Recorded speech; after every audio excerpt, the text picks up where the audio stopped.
Hi అండి. అందరికీ నమస్తే. ఇది మీ వేదార్ట్. ఒక మాట ఒక మార్పు. మన జీవితంలో చాలా కష్టాలు వస్తుంటాయి, పోతుంటాయి.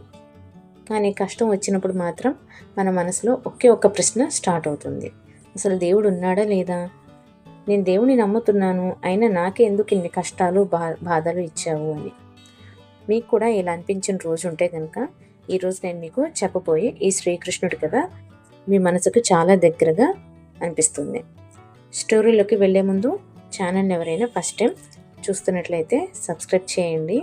స్టోరీలోకి వెళ్ళిపోదాం. ఇంకా ఒక భక్తుడు శ్రీకృష్ణుని చాలా ప్రేమతో భక్తితో ప్రార్థించేవాడు. ఒకరోజు అతని జీవితంలో చాలా కష్టాలు మొదలయ్యాయి. ఎంతలా అంటే అతనుకున్న ధనం పోయింది, స్నేహితులు కూడా దూరం అయ్యారు, ఇంట్లో సమస్యలు కూడా స్టార్ట్ అయ్యాయి.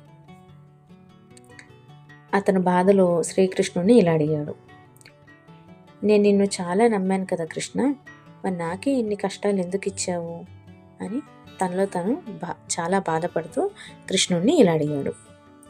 ఆ రోజు రాత్రి అతనికి ఒక కల వచ్చింది. ఆ కలలో తన జీవితాన్ని ఒక రోడ్డులాగా ఊహించుకున్నాడు. ఆ రోడ్డు పైన ఇద్దరు వ్యక్తులు నడుస్తున్నట్టుగా అడుగుల ముద్రలు కనిపించాయి. ఒకటేమో అతనిది, ఇంకోటి కృష్ణుడిది. కానీ అతని జీవితంలో కష్టమైన సమయంలో మాత్రం ఒక్క జంట అడుగు మాత్రమే కనిపించింది. అతను బాధగా ఇలా అడిగాడు, హే కృష్ణ, నాకు కష్టం వచ్చినప్పుడు ఎందుకు నా చేయి వదిలేశావు అని. అప్పుడు శ్రీకృష్ణుడు నవ్వుతూ ఇలా సమాధానం ఇచ్చాడు, నేను నిన్ను ఎప్పుడూ వదిలిపెట్టలేదు, కానీ ఆ కష్టమైన దారిలో నువ్వు నడవలేవని నిన్ను నా చేతులతో ఎత్తుకొని నడిచాను అని శ్రీకృష్ణుడు సమాధానం ఇస్తాడు. ఈ కథ మనకు ఒక గొప్ప నిజం చెప్తుంది కదా.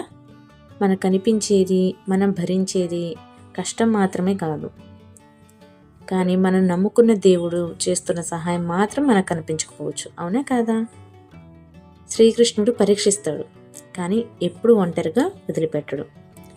మీరు కూడా ఇప్పుడు ఒక కష్టమైన దారిలో నడుస్తున్నారా? ఎవరు మిమ్మల్ని అర్థం చేసుకోవట్లేదని మీకు అనిపిస్తుందా? అయితే ఒక్క విషయం గుర్తుంచుకోండి, మీకు తోడెవరు లేకపోవచ్చు, కానీ మీరు నమ్ముకున్న దైవం మాత్రం మీతోనే ఉంటుంది కదా. ఆ విషయం మాత్రం అసలు మర్చిపోకూడదు. మీ కన్నీరు ఆయనకి కనిపిస్తుంది, మీ నిశ్శబ్దం ఆయనకి వినిపిస్తుంది కూడా. నమ్మకం మాత్రం అసలు వదలకూడదు, దైవస్మరణ ఆపకూడదు, ప్రయత్నం మాత్రం అసలు తగ్గకూడదు. ఈరోజు మీరు చాలా లోన్లీగా ఫీల్ అవుతున్నా ఒకసారి నిశ్శబ్దంగా ఇలా చెప్పండి, హే కృష్ణ, నువ్వు ఉన్నావు. నా బాధలో, ధైర్యంలో, నవ్వులో అన్నిట్లో నువ్వు నాకున్నావు. ఎవరున్నా లేకపోయినా నువ్వు ఉన్నావన్న ధైర్యం మాత్రం నా మనసుకి కొత్త ధైర్యాన్ని ఇస్తుంది అని ఇలా అనుకోండి. సో ఫ్రెండ్స్, ఈ వీడియో మీకు నచ్చిందని అనుకుంటున్నాను. నచ్చితే లైక్ చేయండి, వేదార్ట్ ఛానల్ని సబ్స్క్రైబ్ చేయండి. ఇంకా ఇలాంటి మంచి మంచి స్టోరీస్ కోసం మన వేదార్ట్ ఛానల్ని ఫాలో అవ్వండి. మరొక వీడియోలో కలుద్దాం. Until then stay healthy, be happy. జై శ్రీకృష్ణ.